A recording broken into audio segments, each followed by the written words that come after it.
Okay, good morning. I want to start, and I just want to remind us that we talked about the concept of creative destruction, which is a very important one. And the meaning is that there is a process where innovation is displaying the old with the new. We talked about the 15 disruptive technologies which are coming which are arriving to prime time at this decade. And we talked about the implication. We talked about the fact that you can use even the concept of the disruptive technologies or enabling technologies, depending how you call it, in order to change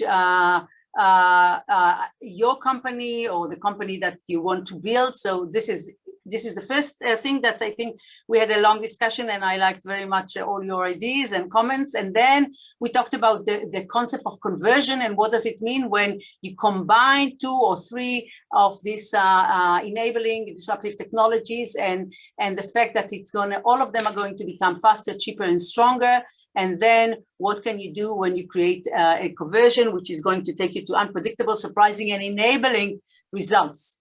We talked about the fact that the coming decade is going to be, I think, the most, I would say, quick and fast, I would say, in the human history, and that the fact that the amount of changes that are going to be in the coming decade are going to be almost similar to what we had in the last decade, and in the coming 100 years, we are going to experience the amount of changes that we had to deal with during the last 22,000 years. So, well, then that it is. So when we're talking about the fact that things are getting faster and there is an acceleration, definitely is what this is what we mean. And we talked about what is linear thinking. We talked about exponential thinking. And then we talked that right now we are in the middle of the change from linear to exponential thinking. I think in this sense, the corona was unfortunately a negative experience. What does it mean to live in exponential age? Meaning the shift is immense, and it's overnight, and it wasn't even a technology that caused us all to, change our life. It was simply a small virus. We jumped from bats to humans. So I think it's a very interesting symbol. But anyway, we are moving now into exponential. And I believe that in the future, it's going to be what we are calling acceleration of acceleration, meaning even exponential won't be enough. Because the speed is going to be so, it's going to be beyond our imagination. I want to remind us that we talked about George Church, that when he started the project of the gene sequencing, and when it was finished at 2003, and he was asked how long would it take to this project to be in the reach of a regular person, meaning a drop in price from $2.7 billion to $1,000. And he says it's going to be about 60 years. It took us only 6 years. So just to give you, and we talked about the fact that it's going to be soon like $100, and then going to 10, and then to 25 cents. And we talked about this as a metaphor of the changing of and we related it, if you remember, to the concept of quantify self and the ability to become the CEO of your own health, which is also a very good metaphor of everything that is going to change in our world. So today, I would speak very quickly because we have a lot of work, and last time we took it a long way because we were in the class and it was the first time, and also because it was the first introduction. So, but today I really want to move fast. Hopefully, we'll have some time also for the discussion in the end, which Professor Sagi will lead. So, right. The other thing, I think, besides the issue of the acceleration and the exponential thinking, I would like to put on the table another concept which is going to be hugely important for the coming decade and beyond that. And this is that we are moving to an informational world. And what does it mean that we are moving into informational world? It means that anything you can think about, whether it's the ozone layer, whether it's the traffic in the streets, whether it's your own body, it's all going to be related as an information world. And in a sense, it's going to be manage, as we manage today, what we call information technology. And I think this is a huge shift, because until now we only have, slices of information, and we didn't even know how this part of information is going to relate to this part of information and so forth. So this is, I would say, a real transformation, because when you're moving into information, what is really usually going combined with it or interact with it is the fact that once you're moving into digital world and your information is moving from being analogic to a digital information, your whole perspective of the world is going to change, okay? So once we are converting anything into information, so on this, it means we can really, first of all, we can aggregate the information. We can create set of data, what we call today big data. And on top of it, we can use extreme advanced algorithms, which, as we know, are advancing in the speed of light in any case right now. So in a sense, it means that I think tomorrow it's going to be a world that you won't have to ask yourself, can I get the data? Or is the data is existing? I think the questions are going to be totally different. They're going to be, how am I going to choose what information am I using, okay? And beyond that, I think when you have all the information and you can know anything, you can even know, what's happening in your competitors, because you can see with satellites what kind of trucks are getting into the factory and what they're taking out and so forth and so forth. So there is not going to be, there is going to be a serious issue of privacy, but I'm talking about on the business arena, when you are capable of asking any information that you want. Okay, any kind of information, because we're going to have sensors, okay, all around us, okay, just to give you an idea, I think each Tesla, I think, generate 1 gigabyte every hour. We'll get to the numbers in a second. And then it means that they are aggregating a lot of information about what? About the cities. So this information can be used, what? To create new cities, to manage the existing cities in a totally different way. So think about it, that anything which is more than $5 worth, there is going to be sensors. And these sensors right now, for example, also in your, I think in your computer and also on your iPhone or whatever you have, I think hundreds, if not more than that, of sensors. We talked about my Oura Ring and so forth. So this is it. So once you have all this information, the question is not going to be anymore, can I get the information? The question is going to be, how can I use the information? And this leads us, of course, to what is the right question. There is no question about, what is happening, meaning why, right? For example, I would like to have it from a clothes manufacturer, and I want to know how many men at 5 o'clock in the afternoon in New York City are walking around with a white shirt and, I don't know, and a black blazer. I can have the information. So once you have all the information, the important thing is to ask the right question. And I think asking the right question is much harder, and it's going to be, in any case, much harder to ask in the future. So this is what I think we should think about, okay? And also when you're thinking about your project or your everyday life, I think we should all exercise in asking ourselves, are we asking the right questions? And can we ask it in a better world? There is a new book that came out right now called A More Beautiful Question. I encourage all of you to go and look for it. Okay, so let's see what's happening right now. So we talked about the fact that right now everything is being transformed into information and in technology information. So look what happened to us only in the last decade and what is ahead of us. Look. We started in 2010 in like about less than 1% or 1% zettabyte. Okay, I'll explain in a second what is it. And now we got now to 40 zettabyte in the end of last year. And just to give you an idea, what does it mean? It means to put 2 stacks of books from here to Pluto and back. Just to give you the idea what we are talking about. So it's in a sense we should understand that in the last in the last 2 years, I think about 25% of, 95% of the information worldwide was created, and we are going to, we are going to be in, I don't know, covered or surrounded with a lot of information. And just to give you an idea, how does it look?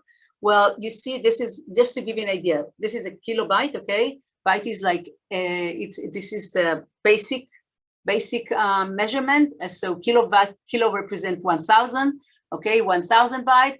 Then we had the megabyte, you remember, and the gigabyte and terabyte, and now we are moving. Look how it looks, to zettabytes.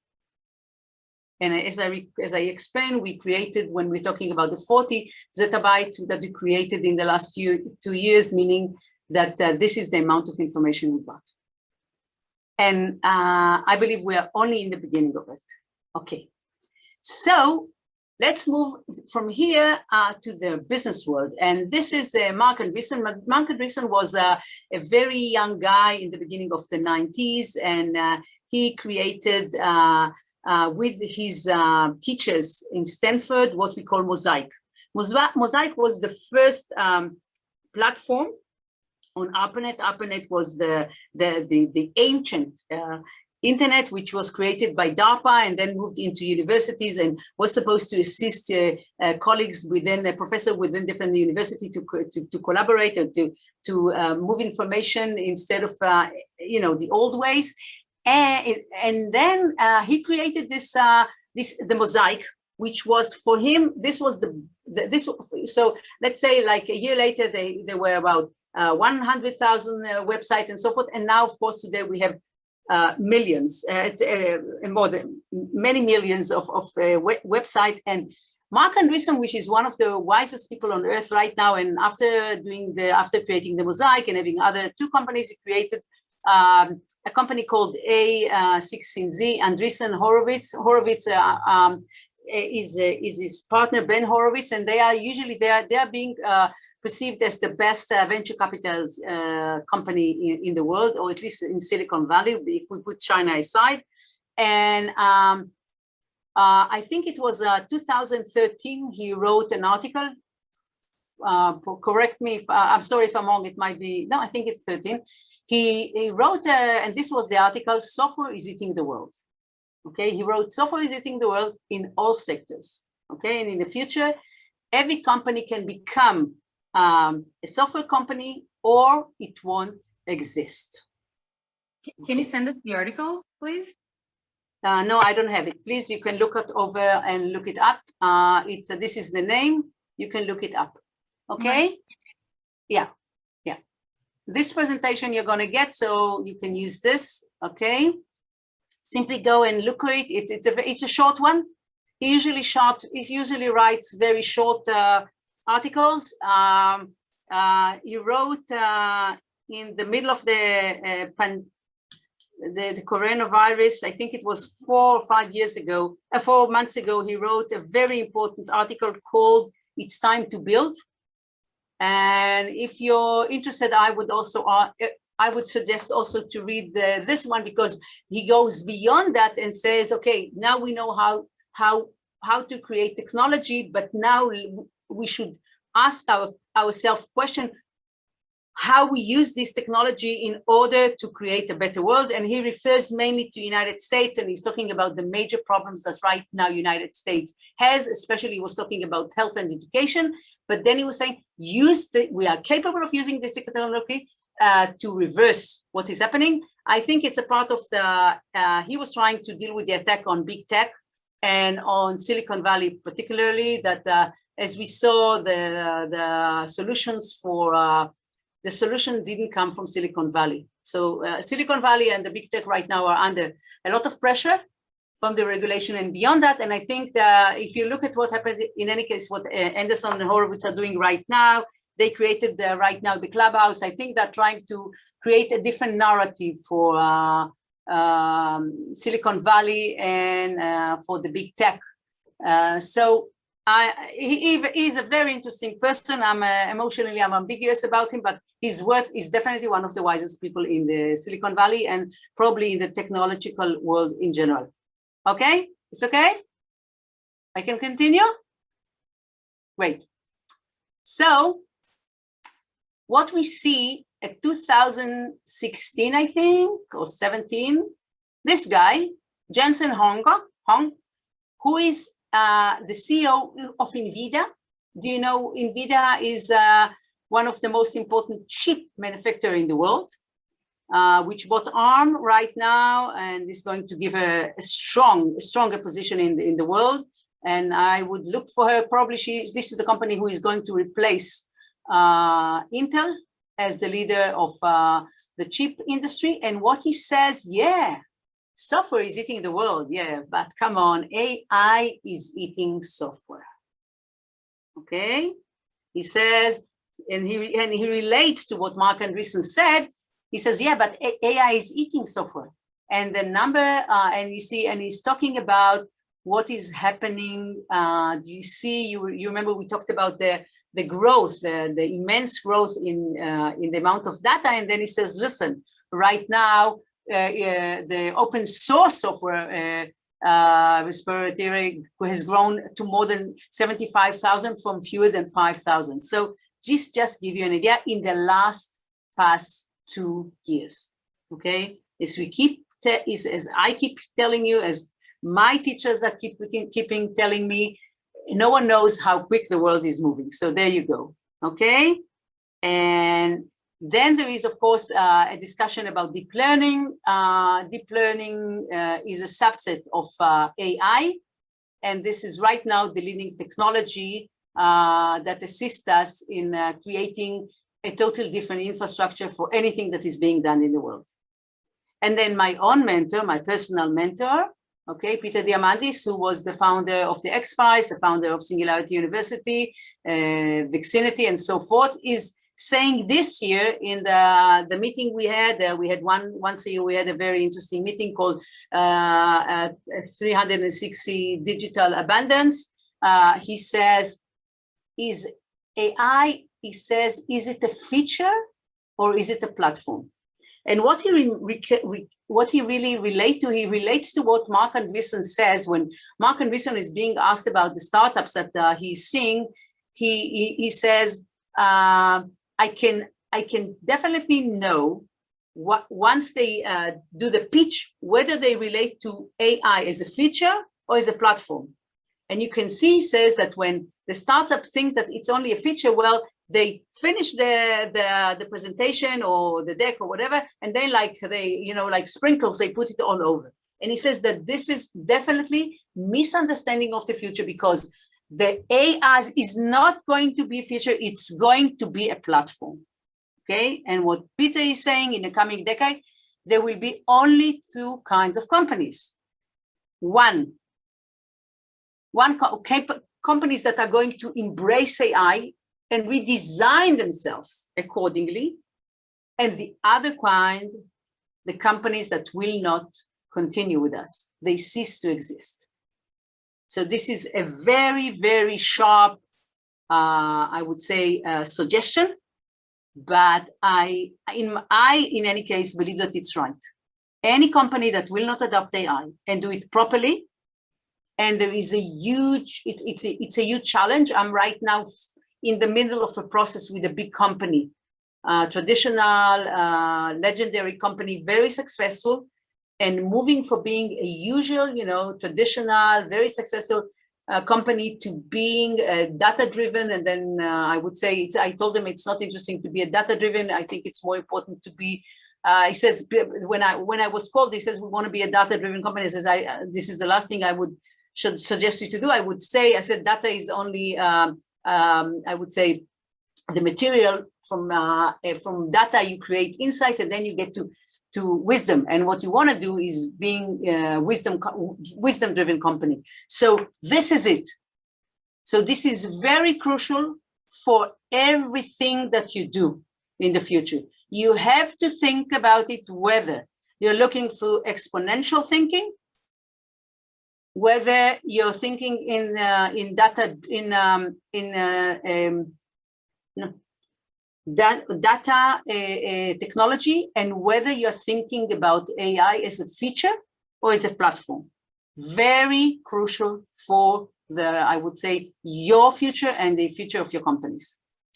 Now, the other thing I want to put here on the table is a part of a group of a book of Hod Lipson. Hod Lipson is one of the most important roboticists in the world. He's working right now at NYU.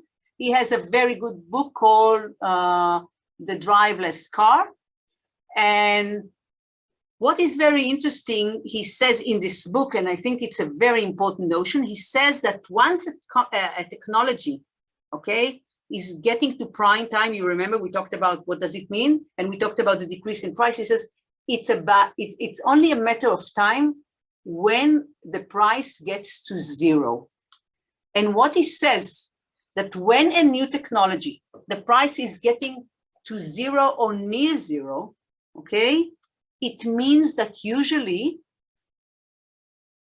there is going to be a disruption of the whole existing industry, but beyond that, there are going to be, because of the reduction of the price of many parts in the end to zero, there is going to be a total revolution of the industry. So I think it's very important to try and understand what is happening right now with the price of AI.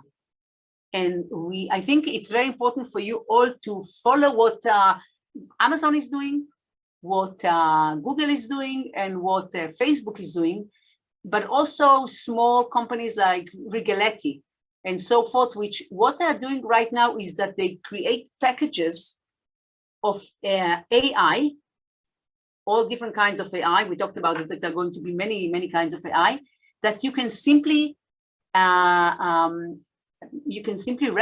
It's going to be SaaS, AI as a SaaS, okay? Meaning you can simply rent it for your own needs and so forth.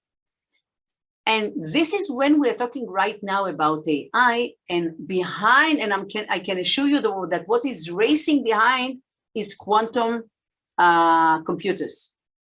And we already see hints of it, that the large company understands that in order to survive beyond the five years horizon, they will have to supply not only with AI at very low prices, but they will have also to be capable to support different industries with quantum computers capabilities. So every time you hear that there is going to be a huge decrease in the prices, look when it's coming to zero. And when it's near zero, hitting zero, the whole industry is going to change. We see it right now, for example, with the energy, because last year I think it was Portugal which got to 33 cents or 32 cents for kilowatt, which is nearly nothing. So in Chile already in 2018 created, I think, one third. They simply gave as a present to the neighbors 1/3 of their energy production because they didn't need it, so they gave it for free. So think about it, okay? Now I want to put another brick in our thinking, and this is of course Carlota Perez. We talked about her a little bit, okay? And I think she's magnificent. She gave a talk, I think 2 weeks ago. Go up and look at YouTube. She was a part of a panel which was discussing the future of the human race and the globe and so forth. Very, very interesting discussion, and she's talking there she has very strong ideas and opinions, and I think it's worthwhile listening to her. She's a voice of reason in many ways. Usually she's like she has revolutionary ideas in economics. So, and this is what she said in the middle of the pandemic. It was, I think, the last day of May last year. I was driving to Jerusalem for a meeting, and because it, whenever she's on, I have a notice and I put on, and this is what she's starting. Surprisingly, the current crisis might lead us to a new, prosperous, golden age. And she says, this is against what anyone thinks around me. So this is what she says. So, first of all, these are the books. I think they are very good books. And if you have time, I think it's worthwhile reading it. So what she does, she is living in the intersection between technology, revolution, and economics. And what she, and this is, a part of her book, I thought it would be worthwhile to understand because then we have the context. So she says, well, you look about 240 years of technological revolution. Well, she says, this is usually how it happens. She says, okay, it takes time. And what she's talking about is that usually there are three phases, okay? There is the first phase is when you create the technology, you work on the technology, and then there is an acceleration. And as Professor Sagi emphasized when we talked about it, is that, of course, it takes a time until there is a deployment, and it seems as if nothing is happening. This is what we call a deceptive phase in a second. So, and only then you're getting in the last phase, then you're getting to what we call the golden age, okay? So the technology progress is constant, but it's not continuous. And I think it's a very important notion. So you see, we have the installation period, and then I don't want to stay here too long, so I just want to show you how it is. So you have the first, so in any case, once you have the installation, so you have the first time when you have the creating, when you create the technology, so always there is a kind of a bubble, okay? So I won't take you for all the history, but when we started with the canal, so suddenly there was a canal media, and then you have a turning point, and then you have a deployment, and then you have the maturity. And what is usually happening is that once the technological revolution is getting to maturity, there is already behind it the new technology. Usually, this is at least what happened in the last 240 years, which is going to, get and take its space to replace it and so forth. So we had the railway mania, and then we have the Victorian boom, and we have the infrastructure building of the London funded, and then of course we have the Belle Epoque, and then we have the Roaring 20 when we had the autos, the housing, the radio, the aviation, the electricity, and then of course we had the turning point again. So there is the bubble collapse, there is a recession, there is a misogynistic leaders, there is a social upheaval, there is uncertainty, there usually hatred to anyone which is different than us. People are looking for who can we blame and so forth. And then there is the post-golden age. Okay. And now she says, we are in the middle, we are in the crossroad, and it's our I would say, responsibility to make the right decision in order to make sure that we will go into the deployment period, that we will go into the new golden age. And she says, in her belief, she believes that because of the corona, because of the deep, I would say, investigation that we had within ourselves, because the whole world had suddenly shut down and it was a time to think. And there are very important new notions which are, being created. And I would say definitely cultural shifts are going to happen. This is my opinion. This is not what she's saying, but I'm saying that. And what she says, she asked one question: what is happening in the turning point? And is it the companies which created the technology, which are the ones that are doing the change? Can we rely on them to move us all into a golden age? And what she says, no, this is not the situation. She said that while the installation period is being led by finance and unfettered markets, and of course the technology companies, he says, after the turning point, okay, what to come out from this turning point in the right way, it's only led by the state, meaning by the social organized organizations which are leading the society. So all of these people who are thinking that the government doesn't have any power and so forth, they misunderstand the history of how I would say technological revolution progress.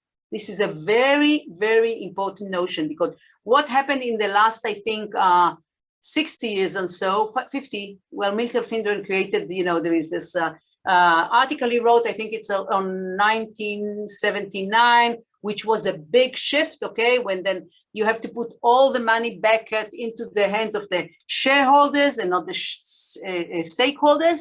So from there, we have a much severe situation in this sense. But then this is another point why, one more reason why the state has to go in. And what she says that when we look on all this 240 years of progress, technological, each golden age is enabled by the social forces which create a new lifestyle. And this lifestyle creates new jobs. So what is happening? Let's assume we have 100% new jobs. So 30% are going to be the advanced one, the very interesting one, the one that are paying the best, the one that are being appreciated and praised by the society. But in order to support this 30%, there are going to be 70 new jobs or job description or roles or whatever that will be created in order to support this N. And the link, or I would say the platform, is going to be the new lifestyle. So in the age of steam, coal, iron, railways, a mechanism, okay, so there was what was created, of course, was the urban Victorian life, okay. When we move further, the age of steel and heavy engineering, first globalization, what was created was the cosmopolitan living, okay, in the Belle Epoque. And then when we talk about what happened after World War II, well, it was the age of automobile oils, petrochemicals, yeah, everybody were admiring plastic, which right now we know we would like to renounce, and it's very hard for us, and mass production. So suburban family living were created, meaning the American dream with the house with the garden, with the lawn, which is well being taken care of, groomed, and of course 2 dogs, 2 cars, and whatever, and supper being given at 6 o'clock, and the wife is at home taking care of the family. For the women here, especially, I give you a hint, there was another very interesting social move in the United States after the World War II, when there was a serious discussion about how can we, I would say, persuade women to go back, because once during the war, women took jobs and earned money and were independent for the first time. So how we can persuade them in a positive way to give up these jobs for the coming soldiers. So this was another story that was related to that, but it doesn't matter when we're talking about only from the lens of how we create technological revolution. So this is it, okay? So if we look at it, just look at it as, it's very important when you look into the future to learn the past. So here we see, okay? So each golden age enable a different lifestyle and then creates the new jobs that we talked about. So the real question that Carlota Perez is putting on the table, and then she also have a very good answer, I will tell you that in a second. She says, the question right now is what kind of new lifestyle we are going to create. And what she thinks we should create, we think we should create a sustainable, green growth lifestyle. So this is what she thinks we should do in the future. And just to give you another way of looking at it, look how it looks from a specific the Manchester, just in the life, just as a metaphor. How does it look through the lens of one city, which is Manchester? Look what happened with the yards of fabrics, and how it's it's growing exponentially, like in 50 years, okay, from 14 million to 2 billion ones. And then at 1830, the first steam engine, and then baby Manchester, of course, which was created by Turing when he came back after the war, and he lived in Manchester for a while, unfortunately, until he committed suicide, which is a horrible story, one of our geniuses, and we didn't take good care of him. So this is just to give you an idea how it looks. Okay, so which category are going to be disrupted? Everyone, all of them. If someone thinks in education or in construction or somewhere in agriculture that he or his business or his category is not going to be disrupted, I think he's simply, avoiding the reality. There is a very good company called InnoSight. I started this morning calling reading. They right now created a new roadmap for big companies how to survive the creative destruction. And what they said is that when you look about, I would say, the life cycle of big company and the lifespan of big companies, well, we already know that if we created a company in 1920, you could have, you can be very successful for about 75 years. Then I think 12 years ago, it started to drop very rapidly, and it got to 15 or 16 years. And now, what the first sentence in the article they wrote is, well, because of creative destruction, it's even going to be further. So I think this is very, very important. And I think we all have to take into consideration that the corona is definitely a catalyst. So anything you can think about probably is going to go to manifest itself much quicker. I can assure you that, for example, in health, we know about some categories which things that were supposed to take a decade. Right now, we cut 4 years out of them.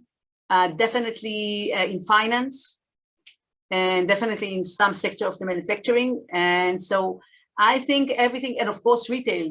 They thought that in the States they will get to move to the internet and buy via Amazon and all the other competitors. They will get to 30% market share only within 6 years. It's happening in 1 month, and so forth. So in a sense, I think that we might be moving to a much stronger acceleration starting from now, but definitely from 2024, when I think we are going to really start going out of the coronavirus impact, and not before that. This is my belief in any case. So let's continue. Okay. But what I think we should take into consideration when we're thinking about it is also the positive side. It's not that because remember, when we're talking about creative destruction, so we have the side of the technology, when you have the new technology that, is replacing the old one, but it's beyond that, it's creating new opportunities.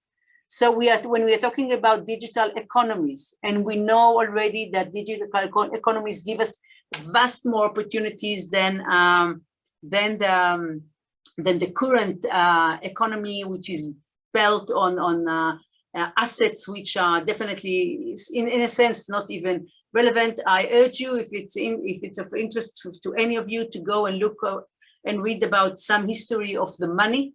They're very, very interesting notion. And in any case, we are moving right now to digital economy. And if you can see, even we won't have time for that, but if you're interested, I gave 2 lectures about blockchain, so you can find it on my website and look at it. We are getting now 4 new billions on the internet. Right now, we have 4 billion smartphones. By 25, we will have 10 billion. So, and they're going to be extremely cheap. Between 45, what we pay now, $1,000 is going to cost like $45, or it might be given even for free because the company would like to have the information or would like to sell something and so forth. So the hardware is not going to be an issue anymore. It's not going to be an obstacle. So meaning 4 billion people are going to get online, which were never bought online, never created an online business and so forth. They are craving. Think about the amount of, I would say, amount of creativity, which is going to go online and be available to all of us. So on one side, well, competition is going to come from all over, but also these are new clients. And even if they are not the clients of your company, definitely they are clients for your clients and so forth. So it never happened in the history of human race that when we said that when we talked about the tribe fire chat, it was never until now possible to have like all the 8 billion people online, but we are getting there. So huge opportunity, new business models, because these new tools, and when you move into digital economy, and when you're moving about to information technology, new, total different business model that you couldn't even dream about are going to appear, and a new supply chain. We're going to see radical changes in the coming decade, especially now after the coronavirus. And when, for example, look at what's happening right now. There is a huge crisis because there is a shortage of chips, microprocessors, and you can see that there's some industries which are simply, I would say, struggling. For example, the vehicle, the transportation category simply right now, they're struggling because what is happening is that the chip manufacturer right now, well, they have usually, they have very good clients, the Apple and the other companies which are creating hardware and software. So usually, and they have this big and bulky, I would say, reservation and so forth. So what I would say, they put usually the other ones behind. And so right now, there is a question. And of course, if there is going to be another problem like the coronavirus, there might be more shutdown. So we're going to see companies and also nations looking for different concept or platform to ensure their ability to survive and not to suffer if there is in the future shortage of any kind of other any kind of chip or whatever, any kind of different materials that you need, but also a different supply chain. So there was, for example, a very, very interesting article in the shipping. It was very interesting. One shipping, I think, magazine was talking about how United States is preparing to use the inside, because in the United States you have so many different rivers, and the rivers are really mapping all of the United States. How you create a new different supply chain using this river, this this platform of river as a way to create a more sustainable supply chain within the United States. So huge innovation are going to be there. So we talked about acceleration. I don't think I need to talk about it a little bit more. We know that. So I think there are very, very good reasons to think that there is going to be exponential opportunities. So whenever people are telling you there is going to be change, please, please, please, I urge you, always think about the upside. It's important to consider the downside, but please don't let it be your guide. Let the positive, let the opportunity be your guidance your guide when you're thinking about the future. Okay, so Professor Sagi, would you like me to continue or you want to stop? What do you want to do?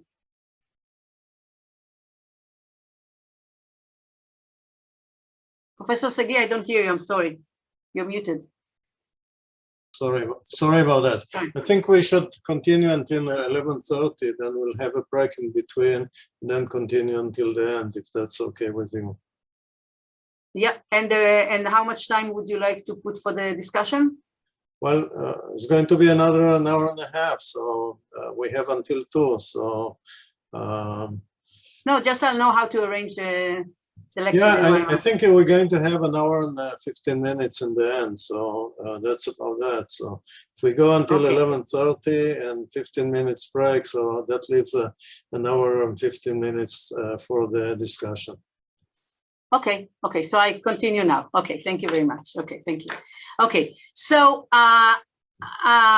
I want to give you some idea about how the landscape is changing. So when you ask your parents, when you're thinking about financial organization, I assume that most of them will tell you, well, of course, it's my bank, right? This is, this big, tall building that you go inside and you have to stand in line, and then you have to speak to someone, and then press some ATM machines and so forth. And some I can take money or put money, but definitely, or I can go online, but it's still the bank. Okay, and definitely in a sense, especially in Israel, the banks are being seen as a part in a sense of it's like nearly a nation bank, because they're being backed and being supervised by the central bank in Israel, which is very strong, which is a very good thing in my opinion. And then today, well, I think most of us got up, and I think 2 months ago, at least I have an Apple, and then there was a notion, if you want to pay right now and you don't have to carry anymore your credit card, so then you can go and simply enjoy Apple Pay. And of course, most of us know Amazon, and I believe during the coronavirus, at least some of us bought. And Amazon became much stronger, as we know, during the coronavirus. And so we see, when we talked about moving from analogy and for physical world to a digital world, these are just the beginning, because right now we select, or we prefer Apple or Amazon, because these are huge mega brands, because we have a history with them.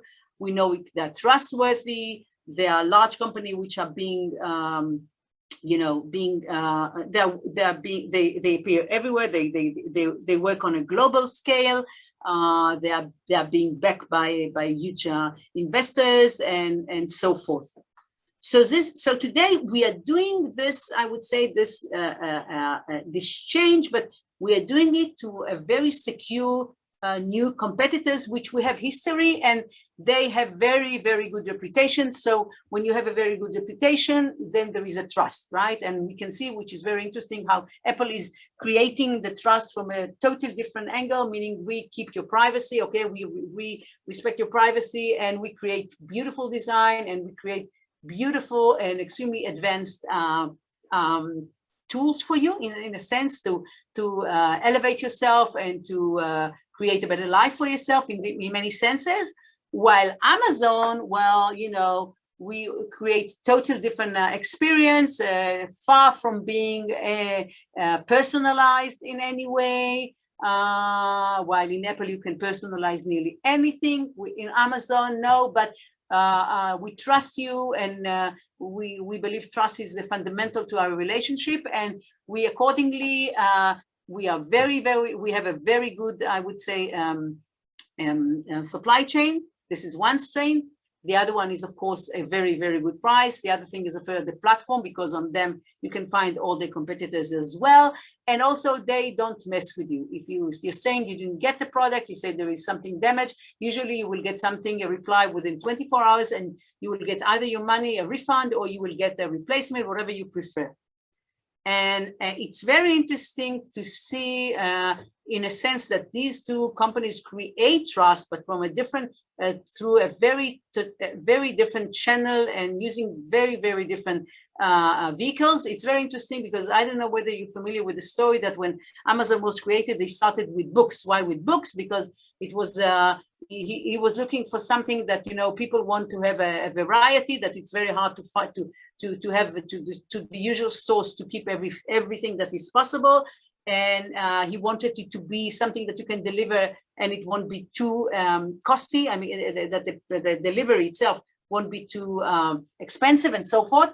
And when they had a discussion, once they opened the company, Well, his colleague said, you know, or partners said, you know, there is a problem with the books because, you know, people can read the book because it's an experience, right? You don't use a book, you don't eat it, right?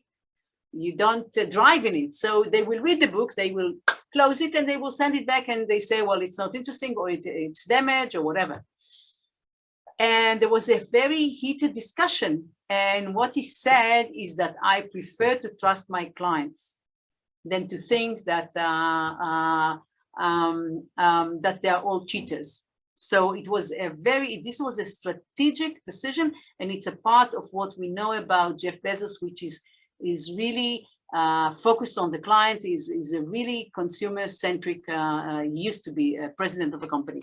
So, and now he's gaining, you know, now it's became and people forget that Amazon wasn't profitable for many years. It was in the stock exchange, it was a joke.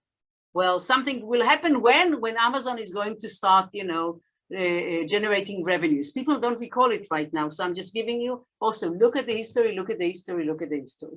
So, and tomorrow we are going to have blockchain-based entities. And I won't go deep now into explaining the blockchain technology because this is not the place and the time, but the essence of the blockchain is that we replace the trust, okay, which we emphasize when we talk right now about Apple and Amazon. We replace the trust in the middleman with the trust of the technology.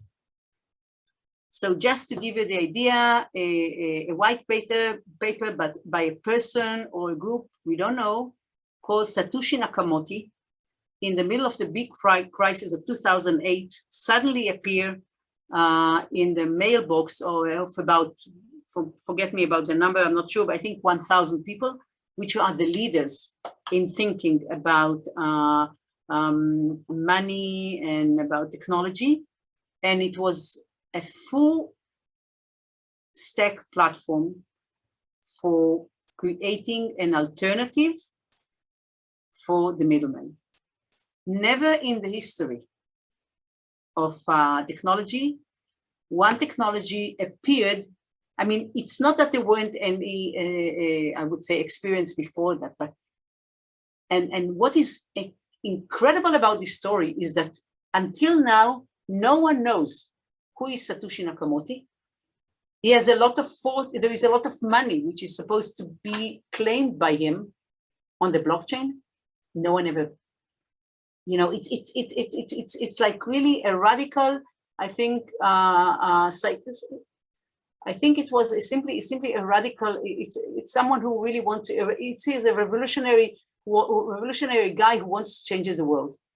So, and whenever technology is so different than what we know, see, it's really a disruptive one. Usually you can see that there is always backlash against it. So we see that against Bitcoin and so forth. I won't go into a discussion about that, but I do urge you to go and learn about digital wallet, digital coins, which are special features or application,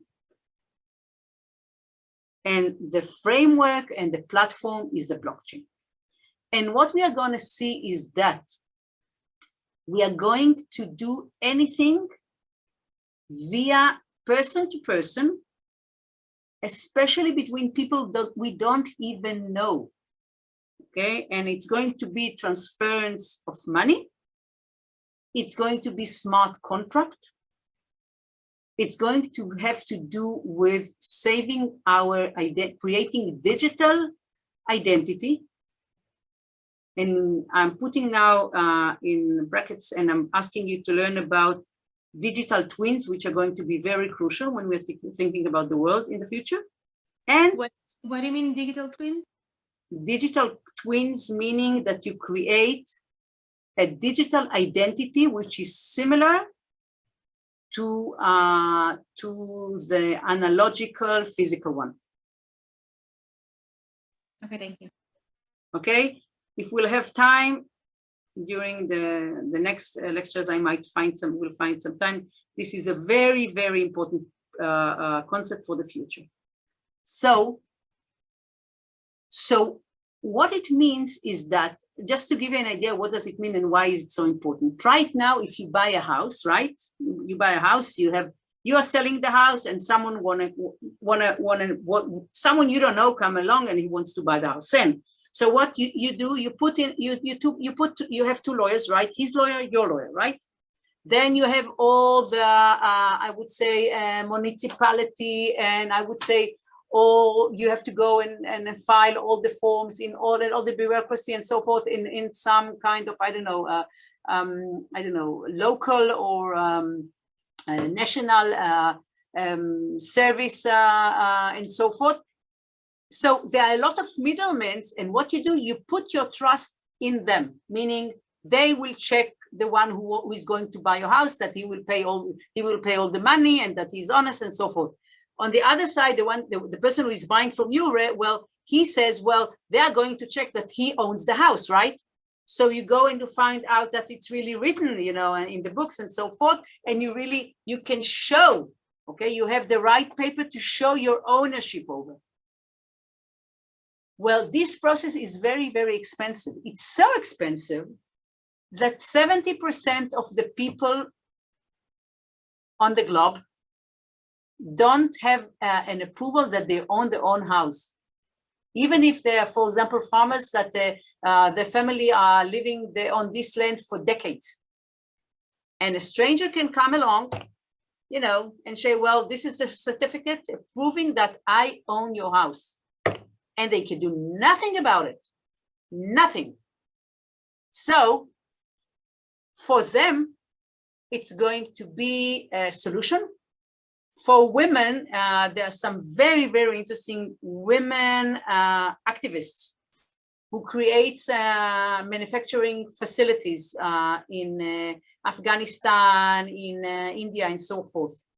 And because the state of women there is so horrible, is that they are not being allowed to open a bank account. So every cent that they're earning is supposed to go to their husband or to the father or to the son or to the brother. So these women, this really brave social activists, they created for them a blockchain entity. And they moved to them Bitcoins and other kind of coins, so they have money and they can use it. And because usually they are also living in, unfortunately, in unstable economic parts of the world. So in a sense, the money, the value of the money in this area might be decreasing, but the money of these women is only, becoming, more valuable, and also it's not only keeping the value, but it's also increasing the value. And this is decoupling with the reality that most of the people around there are living. So it's very, very important. And also what you should know, that it's going to be easier. Just to give you an idea, if you wanted to open a startup in 2000, you had to have $5 million in order to have an internet startup, an online startup. Today, it's less than $5,000, and it's going to get. I can assure you to less than that. So, okay, I will continue now. So, just to give you an idea that everything is changing, so you should start always, and you're going to have this presentation. So every time you're sitting into a meeting with your colleagues, just put it and ask them, are we thinking in this model? Are we thinking about the yesterday financial banks or the today, but is it good for tomorrow? Okay, so all of it, simply use this slide as a roadmap for your thinking on the future. Okay, now I want to talk about some of the tools. Just forgive me for 1 second, I just need to take a sip of water. Okay, so, okay. We are talking right now if you're talking about companies from the 50s and 60s and so forth, I think usually when you talk to companies, they were relying either on the logistic, because logistic was very, very expensive. So you had to have a lot of money to buy this, vehicles and the petrols and the drivers and so forth, and also the branding. So logistic was on the side of the competition. There were other issues, but this was a very, very, very important tool for the traditional legendary legacy company to create a stronger position in the market. And when we're talking about the consumer world, we had the branding. So, there was flourishing of the traditional marketing, and of course there was any kind of publicity, and of course there was the TV commercials and so forth. So this was yesterday. This is a world that at least I grew in, and right now, today, and here I really urge you to learn about Salim Ismail. He's one of my teachers, and now I'm quoting him. In one of his lectures, he was talking about the fact that today when companies are thinking, they're thinking usually about this triangle. They're saying, well, you can have a client intimacy, you can have excellent products, or you can have accurate pricing. And usually he says, when you go to a company usually say, well, we'll do both three things.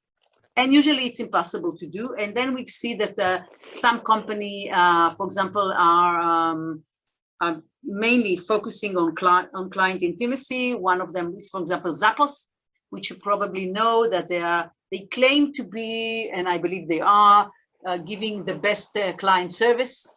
Okay, there is no, for example, there is no limit on the amount of time that a person in the, sorry, someone is making a lot of noise, sorry. So you see, so you have the client intimacy, and there is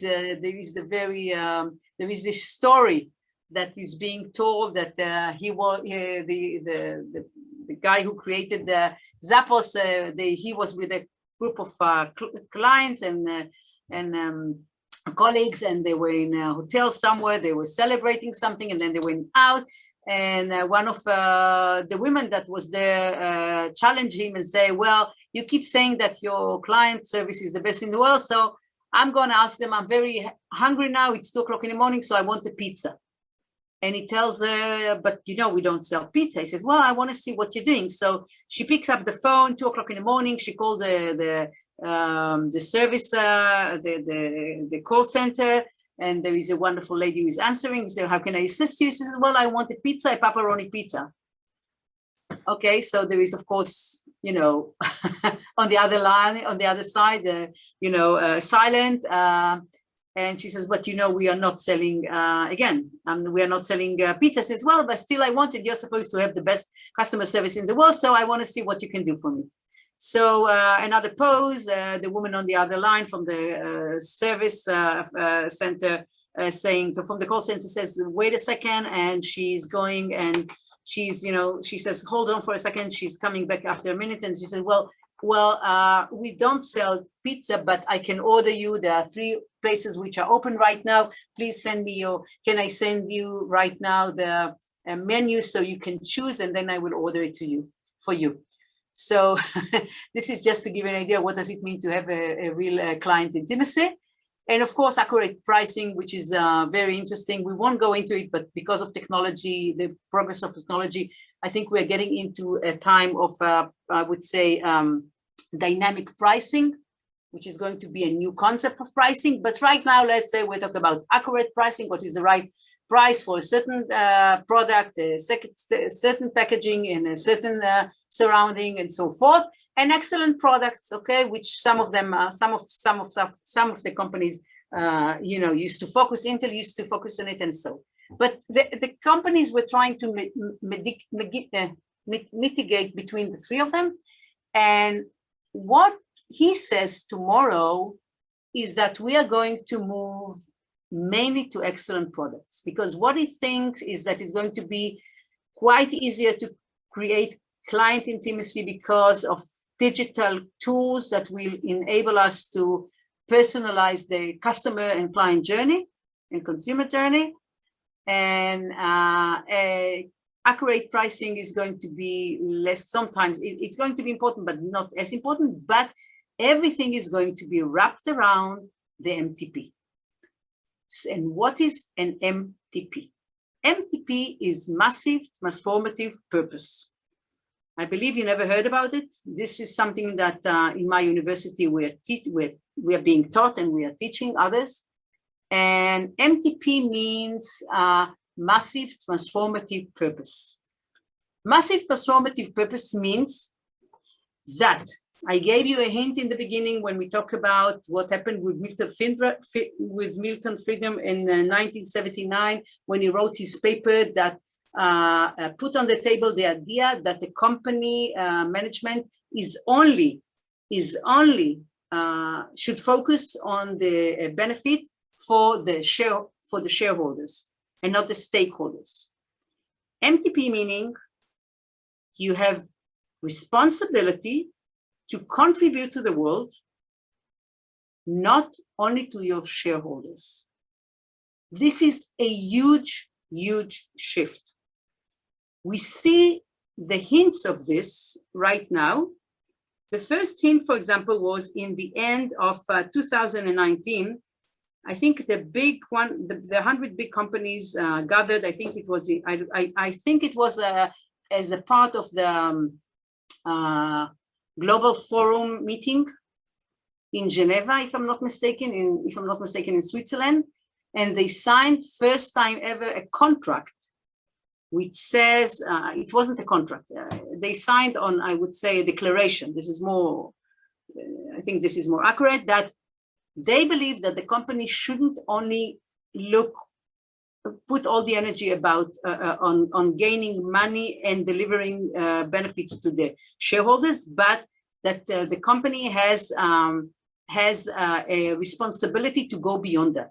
If this is of interest for you, there is a wonderful book called Terms of Endearment, which was published, if I'm not mistaken, in 2006 by people from Boston Consulting Company, a very good consultancy firm, and they came and they put on the table the themes of endearment, meaning companies that take care of that, instead of putting all the energy on the shareholders, put the energy on all the stakeholders, meaning the workers, the employees, the community that the company is working within, the suppliers, the ecological surrounding, and so forth. Meaning, and they were talking about the balancing. It's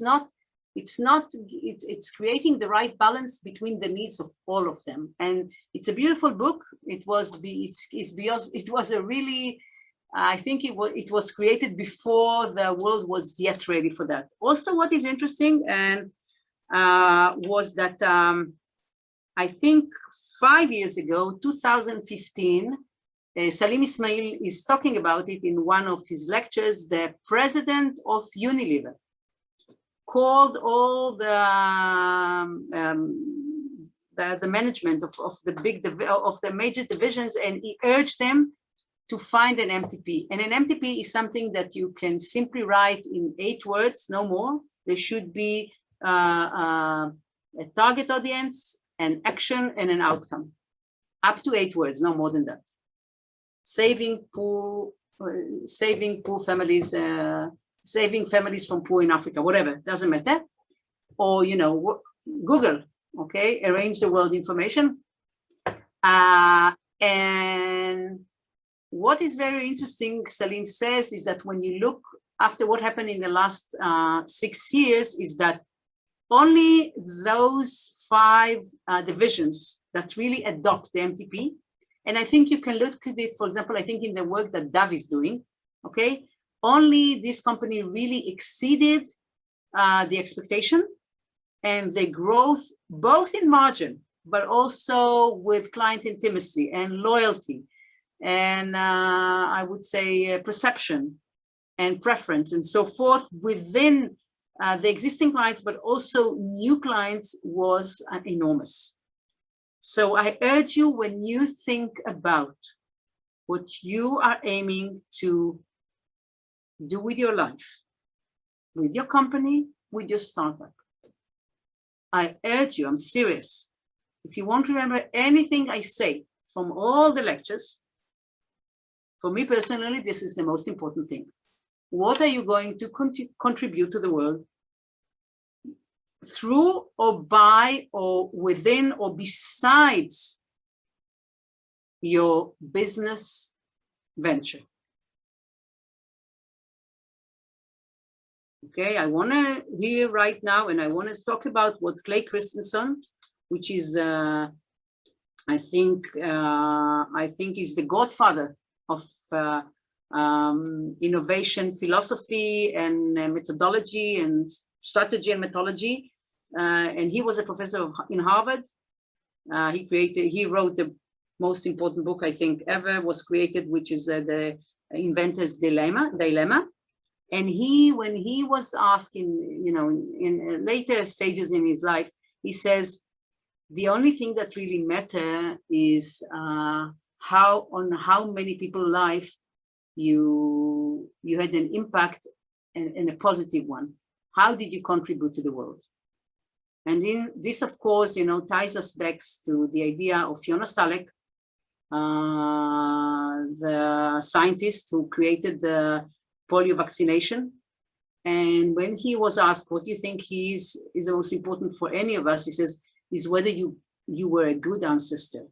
And a good ancestor meaning not to your children or to your grandchildren, but 7 generations ahead. So I think you have to start with an MTP. What are you going to give to the world? I think we'll stop you right now. Yeah. Oh, can you please repeat the initials of MTP? Massive, transformative, purpose. Great, thank you. You're welcome. Okay, we'll take now, 10 minutes, 15 minutes? Professor Sagi, what do you want us to? I think we'll take 10 minutes break. Overall, we have 9 students right now with us. So we'll take a 10 minutes break. So we come back at 12:40. And then we're going to have a discussion. You can have an opportunity to ask Ms. Admati questions about her talk today. And then we're going to move into a discussion. And I also want to touch on the project and discuss that as well. So please come back at 12:40 and we can continue. Thank you. Okay. Thank you. Professor Sam? I can hear you. Yeah, hi. So I just wanted to let you know that I have to go now because I have a wedding. So I need to go, and I'll catch up through the recording. Okay. Okay, you have a record of the lecture on the Moodle, so you can listen to that or talk to your friends or download the presentation or the discussion. All the options are open for you. So Mazal Tov, and see you next week. Thank you. Shabbat Shalom. Yeah.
Okay, we would like to continue on. If you are with us, please turn on your camera so at least we can see you, those of you who have a camera. Okay. All right. Great. Okay, we have now 7 students that are still with us. First, I'd like to thank Ms. Admati for her really exciting and forward-looking of the future. As you know, we're living in a very strange place that is called the future now. So everything that was described and discussed, I believe is going to happen. If it doesn't happen today, definitely it's going to happen tomorrow. And first, let's give the floor to you if you have any questions specifically related to what was presented so nicely by Ms. Admati. If you have any questions, let's use this opportunity. Go ahead, please go ahead if there is any questions. Anyone? I just want to ask. I want to ask a question. First off, I want to say also I think it's very interesting, just all the topics and very, very interesting. The question that I'd like to ask is you quoted the economist. Her name was, I don't remember her name. I apologize. Carlota Perez. Carlota Perez, and she's the way you categorized everything. You were very positive, which I think that you're 100% right. I think that success comes from being positive about the future, and I agree with that. But we see, right? We do see there's such a transition now. Meaning, if you took those eras that you looked at, you said, oh, there was a change from that next that. Those were such small changes. Even you yourself in the beginning of the lecture said, now these 10 years are going to be huge changes, and we hope seemingly the 10 years after that even bigger changes, right? You're talking radical changes. And I guess the question is that that you take in a very positive light, just because, I mean, you wanted to bring her as a reference to say that every change always brought out positivity from the previous generation. I guess if you could just expound upon that a little bit more. Why are you not suspicious or concerned, or is that let's say 80% of the people will be without jobs, or that that X, Y, and Z? Can you just expand upon that a little bit more? So you're mainly asking about, not about Carlota, but about myself. Am I correct? Or you want to ask about Carlota? So I think that what I understood is that you brought her as a proof, theory as a proof that everything is going to always, it's up being better than the previous generation. That you see that there was the 30%. Well, let me just say, I understood the 30% and the 70%. The 30% will have jobs, and the 70% will be coming to serve them. And that I understood that was a proof, that you brought her theory as a proof that you also see that the next generation is going to be positive in the same sense. Okay, so I would say, I have one of my teachers, Kevin Cayley, which I urge you to learn because he's saying, I'm not an optimist, I'm not a pessimist, I'm a fruitomist, fruitopia. And what he means is that he's not looking at everything with, pink veil. And definitely each new technology, there are going to be also some negative impacts. This is the first thing. The other thing, technology, we used to think that technology is impartial, it's naive and it's unbiased, but I don't think this is the notion right now. But I think that because we are much more cautious, and what is the difference between what is happening with the revolution, which is only starting? We are doing only baby step. We are only in the beginning, is that this is the first time in all the history of the technological revolution that we are thinking beforehand about what might be the negative consequences. And I think this is a huge shift in how we treat technological progress. So I urge you, if you're interested in this subject, First of all, there is a very, very interesting and very important right now new institute in Stanford called HAI, H-A-I, and what they're talking about is the fact that AI is going to be so important that you can't let such a strong technology be designed only by technological people, okay, with people that only have a technology or technical approach. So they create now a 360-degree overview, which includes people from philosophy, from psychology, from anthropology, whatever. And together they create a new method on how you create AI, including the ethical parts. The other part within it, there is a wonderful, wonderful professor who moved from MIT right now to create there what we call the Digital Economy Lab. Eric, he has a horrible name. Bryce Wolfson, something like this. It's a horrible name. Once he's being presented by, he's coming to give a lecture, so the guy says, I know him 20 years, that's the only reason why I'm capable of saying his second name. So anyway, it's in any way, the name of the lab is the Digital Economy Lab. So first of all, this is happening in Stanford, and the woman who is moving, who is really the founder is Fei-Fei Li. Did you hear ever about Fei-Fei Li? Women, you should learn. This is a true heroine for us. And she's one of the reasons that right now we have reinforcement learning and deep learning, because she created what we call the first visual dictionary and used it to train AI and created a competition, which out of it came in 2012. On the 29th of November, a new species was born, which was the first time that machine could see, and she did it. And you should look her up. She's a real, she's a small Chinese woman who came at the age of 16 as a refugee to the States. She didn't know one word in English. She said she got into, in every discussion there was in the class, she had like 8 dictionaries. So she had to fast forward 5 years, she's already in Stanford, and then she's starting a PhD, and she wants to train AI to be capable of seeing, because machine couldn't see. And she says they can't progress once unless they see.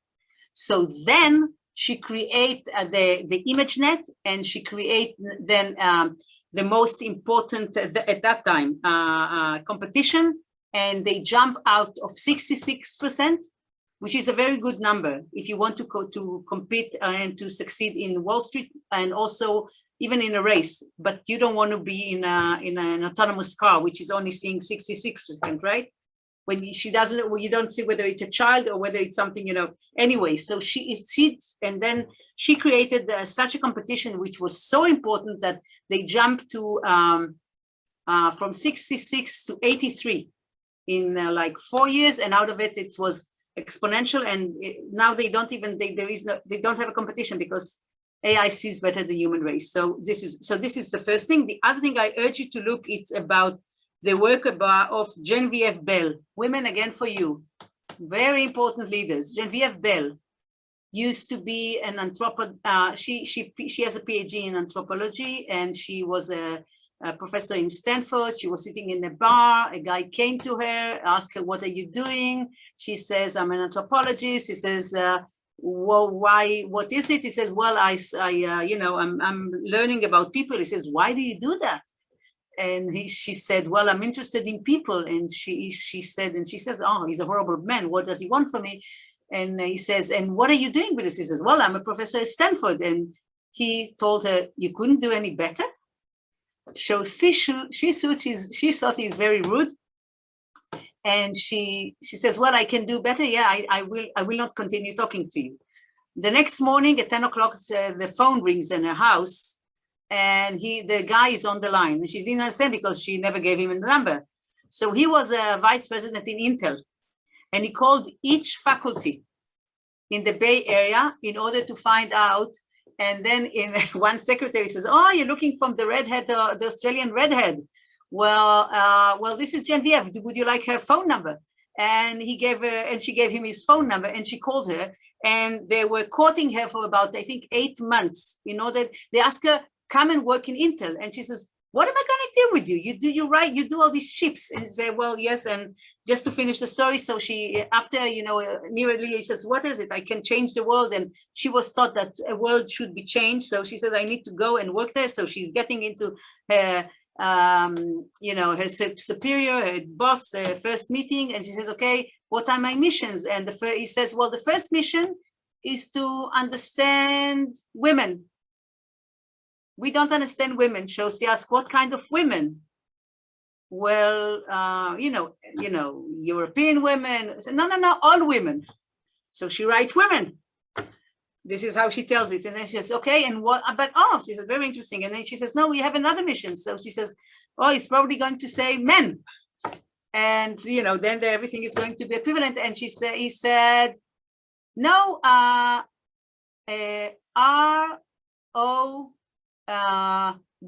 She says, what is R-O-W? He says, rest of the world. She says, what do you mean rest of the world? He says, no, yeah, rest of the world. He says, where is the center of the world? He says, well, here, Intel, the Silicon Valley. So we don't understand anything. Anyway, this is it. She did it for 25 years or so. And then she moved back to Australia. And right now in the university, the Australian National University, she's creating a new kind of engineering, because she said, as for example, the electricity came around, we had to create, you know, an engineer, a new profession, an electricity engineer. She says we need to create a new profession. How do we create the right AI? So this is another very important initiative, and she's putting the center of it is what we call cybernetic. Cybernetic is a notion that was created by two anthropologists, Margaret Mead and I forgot his name, Winfried. I was like in 1956, 40 between. They had a convention that went for 10 years that was discussing the relationship between technology, business, and culture for 10 years in the United States. And cybernetics, meaning the cybernetics is like the cybernetics, it's being a part, it's being based on the world, the basic world, it's being from Greek, and it's the one who is moving the first part of the ship, okay, the one that is, okay, and they are also creating a total different perception and values and methods on how you deal with technology. And we are concentrating right now on AI because this is the most powerful one. So I'm extremely futuristic of, as Kevin Cayley is saying, because all eyes are on the ball. And one of my teachers says, when all eyes are on the ball, well, every problem can be solved. This was a long answer. No, thank you. It's very informative, very interesting insight. My pleasure. More questions? Everything is clear? Or you're keeping your questions to Tuesday? Any other questions, guys? Aaron, maybe, yeah, go ahead. No, you wanted to say something? Then you wanted to ask something? Ah, okay, I thought you were, okay. Aaron, maybe this your question goes back to what you send me, or a copy to us on the AIB, UBI, excuse me, the Universal Basic Income. And actually, I'm less optimistic than Ms. Admati. Although, when you think about the majority, I think this is the direction we go. But there is always, as a Gauss distribution, there is always those that are lagging behind. It's not going to be 100% happiness and 0% less happiness. So what I really believe is that actually, and this is actually what happens, is that the young generation, the Y generation, the Z generation, the millennium and so on, they have a different values right now. And these different values is also an expression that the money and salary is not everything. People are telling you they want more time, free time to spend with their family. They want better conditions. And actually, sustainability is a major part of that. And when you're talking about sustainability, and I can relate to what's happening in the food industry, is that this is one of the major forces that drives this business. So 10 years ago, sustainability was something that it was on the paper because it was a must for the company to have it. Now it's good business. For tomorrow, it's absolutely necessary. So we're going to see a shift in this direction. And I believe as a society, we have a responsibility to, yes, to give up the opportunity and offer this opportunity to everyone, but not to leave behind those that are not capable of jumping on the train. And this is our role as a society to provide for them. And one of the possibilities, and I'm not sure this is the right one, is the universal basic income, that we guarantee the income of a lot of families or a lot of people that are not capable of making the transition, especially considering the acceleration of the acceleration. So if we have to go from one profession to the other in a very short period of time, this is really very stressful. So there are always different things, but I think when we, the presentation looked into the future for the company to have an horizon, a big horizon, and as Yahli said, is the most important part is the MTP of that. Obviously, if we can all fit to that, that's great. But if not, then we have to make sure that we as a society have an opportunity for all the people to join the prosperity. That's my point of view, a personal one. I may be completely wrong, that's okay as well, but that's the way I look at this position. But no question about it, the future should be very bright, and if it is going to be a golden age or not, you know, prediction is a very dangerous one, so I wouldn't make any prediction here. Now, what I said is not in contradiction to the presentation. On the contrary, just adding that my personal view about those that are not going to be able to jump on a wagon. So what is our responsibility to help them and assist them? Any other questions on that or other issues? That's it? We done with that? Additional points that you like to emphasize again, Yahli, for you? I think the most important thing for you when you're thinking about any kind of initiative is really to what we call adopting the long view.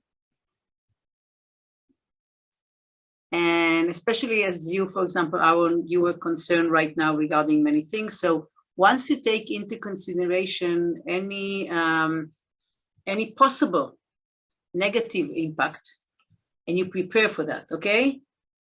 Then I think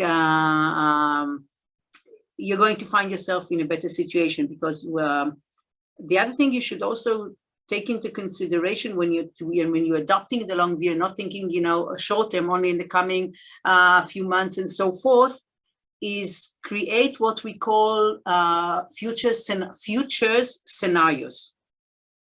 You can't think about the future in singular.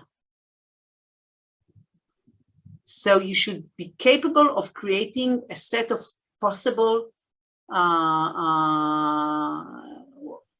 futures, and the some are going to be plausible and some are not, and whatever. But then once you create yourself between 3 to 5 different or 6 scenarios of what can be the future, then you can find the right solutions. So for example, when you're thinking about, let's talk about segment that you're working with, okay?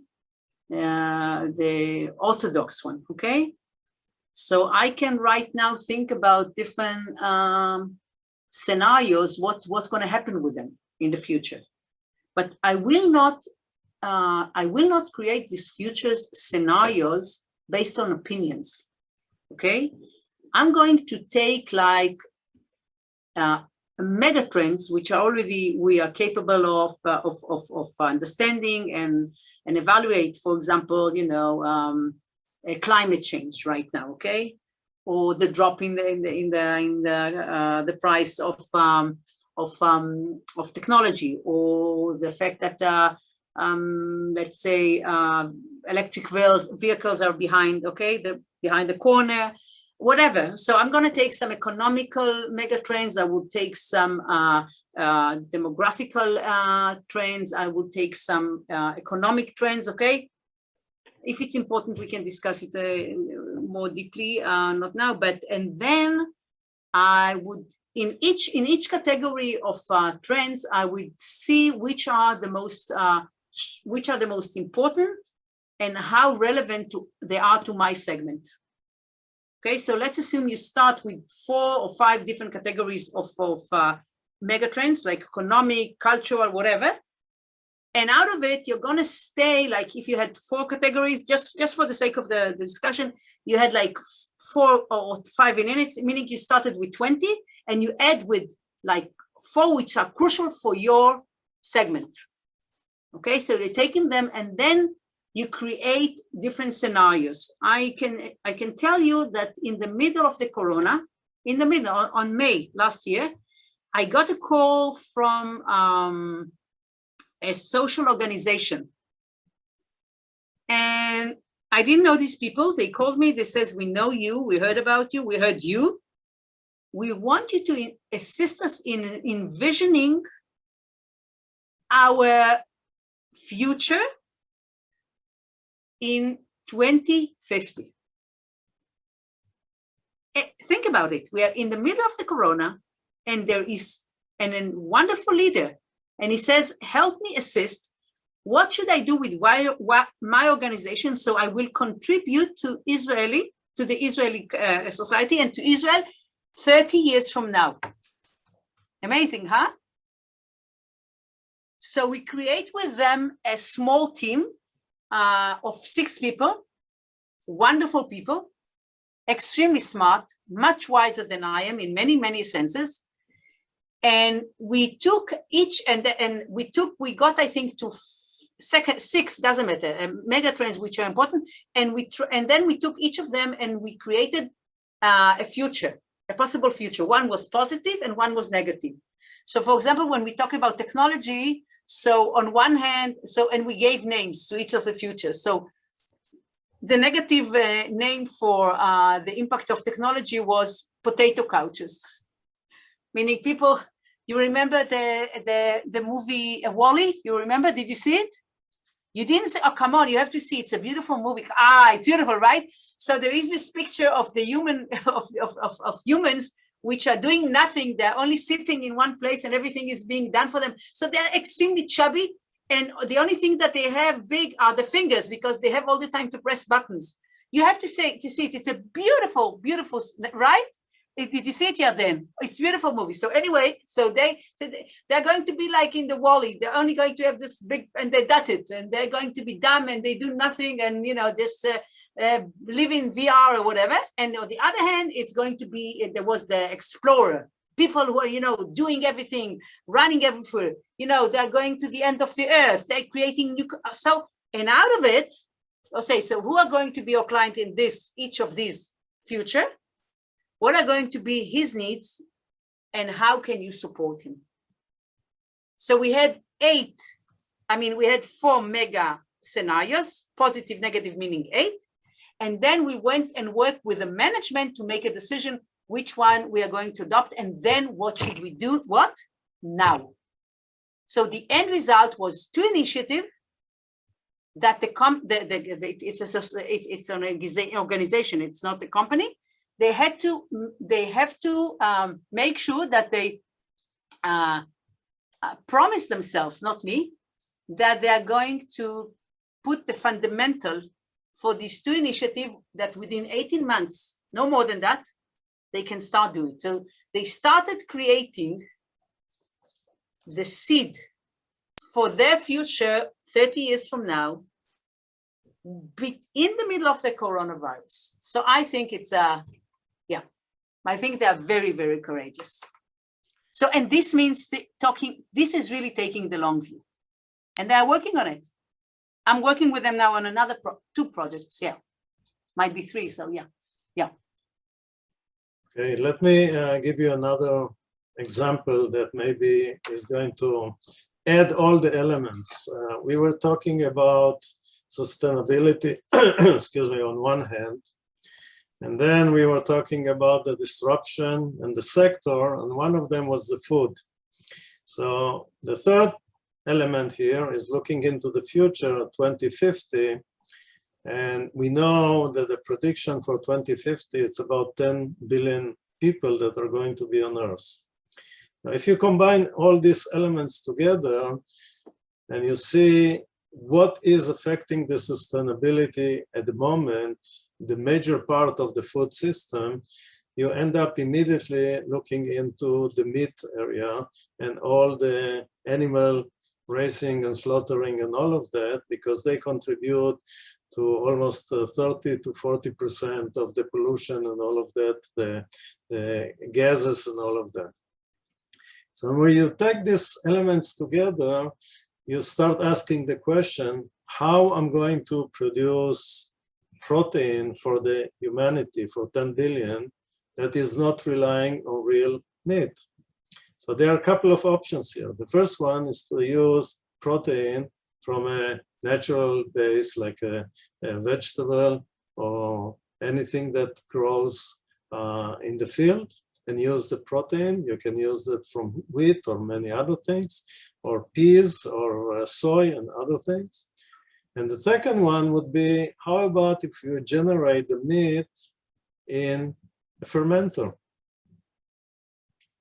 We don't need any more animals. We don't need any of their environment issues, and we can really produce any steak-like or meat-like or chicken-like or fish-like products in a fermenter. And the fermenter, the beauty of a fermenter, I don't know if you are familiar with that, but think about the big kettle that you have everything in the fermenter and everything is fermented, like we do wine or beer.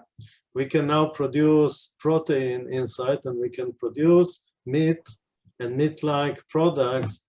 And actually, these are few of the startups today that are generating a lot of interest, because they are promising that if not this year, next year, we're going to see some of their products on the market already. Yeah, some that are coming from a plant-based that are already sold, incredible meat and an incredible hamburger and so on, but we are going to see more and more of that. So actually what was in, even you know, a few years ago, thinking about creating a stack in a lab or in a fermenter was unthinkable. Nowadays, it's a possibility, and we have a lot of startups, actually in Israel, several of those that are promising, and some of the products are going to be on the market. The other option is to use a plant-based protein and actually create the structure by 3D printing.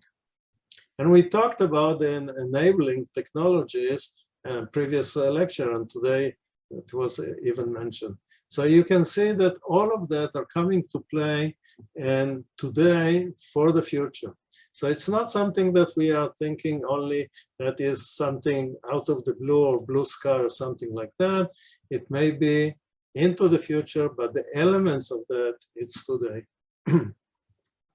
Now, the other point that I like to make, and it's very important, excuse me, some people believe that in order to be innovative, you have to forget your past. If you want to have space for innovation for the future, forget your past. Okay, this is one option. The other option is use it in a right sense in order to be able to not to hinder you and not to allow you to think about the other possibilities. And one of the problems that as a human being we have is always we try to bring our experiences to our decision and our future looking. And this is definitely not the right way to do. So when you look into the future, into new possibilities, don't always rely on the past and use that as a basis for the prediction. You know, if you are investing in the market, in the stock exchange or wherever, you should never look on the previous performance to predict the future. In some cases, it's okay. In some cases, it's not. So whether or not you should forget the past or not, I leave that issue for you. I can tell you that a lot of people, very well and very well-known people in innovation will tell you, yes, if you have done a lot of startups in the past, it's going to be very difficult for you to do another one into the future. Again, I'm sure Yahli would have a completely different observation or personal consideration about that, but that's the way I look at that. I use my experience to allow me to assess, but never to